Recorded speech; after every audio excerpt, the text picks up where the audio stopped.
ચાર સમાચાર 24 માં આપનું સ્વાગત છે. દાહોદના ધાનપુર ઘટક 2 ની આંગણવાડીમાં જન્માષ્ટમીની ઉજવણી. બાળકો બન્યા કૃષ્ણ રાધા. દાહોદ જિલ્લાના ધાનપુર ઘટક 2 માં આવેલ આંગણવાડી કેન્દ્રમાં તાજેતરમાં શ્રી કૃષ્ણ જન્માષ્ટમીની ભવ્ય ઉજવણી કરવામાં આવી હતી. બાળકોમાં ભારતીય સંસ્કૃતિ અને તહેવારોનું જ્ઞાન આપવાના હેતુથી આ કાર્યક્રમનું આયોજન કરવામાં આવ્યું. આ ઉજવણીમાં આંગણવાડીના બાળકોએ કૃષ્ણ અને રાધાના વેશ ધારણ કરીને સુંદર નૃત્ય અને ભજનો રજૂ કર્યા, જેનાથી સમગ્ર વાતાવરણ ભક્તિમય બની ગયું હતું.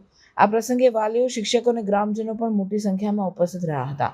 કાર્યક્રમ દરમિયાન બાળકોને જન્માષ્ટમીનું મહત્વ સમજાવવામાં આવ્યું અને કૃષ્ણ ભગવાનના જીવન સાથે જોડાયેલી વાર્તાઓ કહેવામાં આવી. આંગણવાડીના કાર્યકરોએ બાળકોને પારંપરિક માખણ મટકી ફોડવાની પ્રવૃત્તિમાં પણ ભાગ લેવા પ્રોત્સાહન આપ્યું હતું. આ ઉજવણી થકી બાળકોને મનોરંજનની સાથે સાથે શૈક્ષણિક અને સાંસ્કૃતિક મૂલ્યો પણ શીખવા મળ્યા હતા, જે તેમના સર્વાંગી વિકાસ માટે ખૂબ જ મહત્વપૂર્ણ છે. આ કાર્યક્રમમાં ગામના આગેવાનો અને ગ્રામ પંચાયતના સભ્યો પણ હાજર રહ્યા હતા અને બાળકોના ઉત્સાહને બિરદાવ્યો હતો. આંગણવાડી કેન્દ્ર દ્વારા આયોજિત આ પહેલની ગ્રામજનોએ સરાહના કરી હતી અને આવા કાર્યક્રમોથી બાળકોમાં સામાજિક અને સાંસ્કૃતિક જાગૃતિ વધે છે તેવી લાગણી વ્યક્ત કરી હતી. આ ઉજવણીએ ગામમાં એક સકારાત્મક અને આનંદભર્યો માહોલ ઊભો કર્યો હતો.